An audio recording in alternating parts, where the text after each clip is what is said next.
YCP నాయకుల మీద అక్రమ కేసులు పెడతారని ఆందోళన చేపట్టారు. మనతో మాట్లాడి బైరెడ్డి సిద్ధార్థ ఉన్నారు. సార్ చెప్పండి, ఈరోజు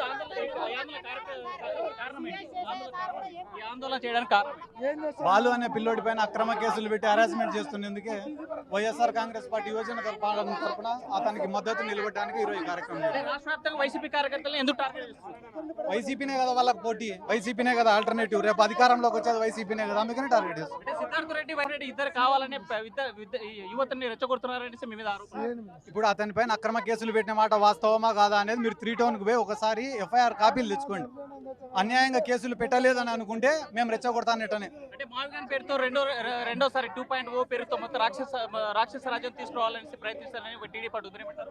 వాళ్ళు ప్రెసిడెంటే రాక్షస పాలన చేస్తున్నారు కదా, మా 2.0 ఎట్లుంటుంది అనేది వాళ్ళ ఊహాగానం మాత్రమే, కానీ వాళ్ళు రాక్షస పాలన చేస్తా అనేది వాస్తవం. అంటే వైసీపీ కార్యకర్తల మీద పెట్టేటువంటి అక్రమ కేసులు ఎలా ఎదుర్కోబోతున్నారు? వైసీపీ కార్యకర్తల మీద పెట్టేటువంటి అక్రమ కేసులు ఎలా ఎదుర్కొంటారు? కాంగ్రెస్ పార్టీలో ఏ ఒక్క కార్యకర్తకు అన్యాయం జరిగినా మొత్తం పార్టీ మొత్తం వాళ్ళకు అండగా ఉంటుందని చెప్పి తెలియజేయడానికే ఈరోజు ఈ కార్యక్రమం చేయడం జరిగింది. ఇప్పుడు కూడా బాలు అనే పిల్లోడికి కానీ న్యాయం జరగకపోతే ఇప్పటికే హ్యూమన్ రైట్స్ని ఆశ్రయించడం జరిగింది, కోర్టులు ఉన్నాయి, ఇంకా దానికి కూడా లేకుంటే గాన నెక్స్ట్ డైరెక్ట్గా స్టేషన్ ముట్టడి కార్యక్రమం.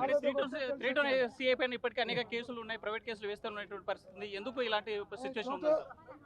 ఇంకా అది మినిస్టర్కు 3 టౌన్ సిఐకి మధ్య ఉన్న అండర్స్టాండింగ్ని బట్టి పోతాం. ఫైనల్గా ఏం చెప్పదలుచుకున్నారు వైసీపీ కార్యకర్తలు? వాళ్ళ పద్ధతి మార్చుకోకుండా ఇబ్బంది పడేది వాళ్ళే అని చెప్తున్నాం.